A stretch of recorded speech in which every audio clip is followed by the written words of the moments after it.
நடுகடலில் மீனுக்கு உள்ளிருந்து ஒரு சத்தம். இந்த சத்தத்தை கேட்டு வானவர்களே ஆச்சரியப்பட்டார்கள். அது என்ன சத்தம்? நபி யூனுஸ் அலைஹிஸ்ஸலாம் அவர்களை அல்லாஹ் மீனுடைய வயிற்றில் பிடித்து வைத்துக் கொண்டான். அவரை நீ தின்று விடாதே, அவருடைய எலும்பை உடைத்து விடாதே என்று அந்த மீனுக்கு அல்லாஹ் கட்டளை பிறப்பித்தான். நபி யூனுஸ் அலைஹிஸ்ஸலாம் அவர்களை சுமந்து கொண்டு அந்த மீன் ஆழ்கடலுக்கு சென்றது.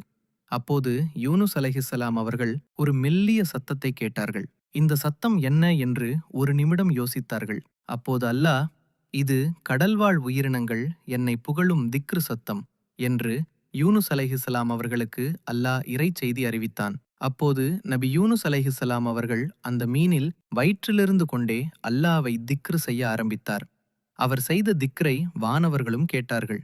எங்கள் இறைவா, ஏதோ ஒரு இடத்திலிருந்து ஒரு சத்தத்தை நாங்கள் கேட்கிறோமே என்று அல்லாவிடம் கேட்டதற்கு, அந்த சத்தம் என்னுடைய அடியார் யூனுஸ் நபியுடையது. அவர் எனக்கு மாறு செய்துவிட்டார். அதனால் அவரை நான் கடலில் சிறைபிடித்து வைத்துள்ளேன் என்பதாக அல்லாஹ் பதில் சொன்னான்.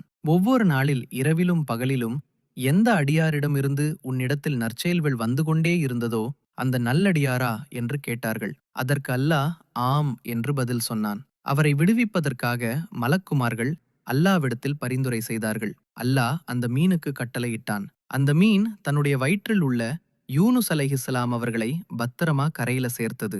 நாமும் அல்லாவை அதிகமாக திக்ர் செய்வோம் இன்ஷா அல்லாஹ்.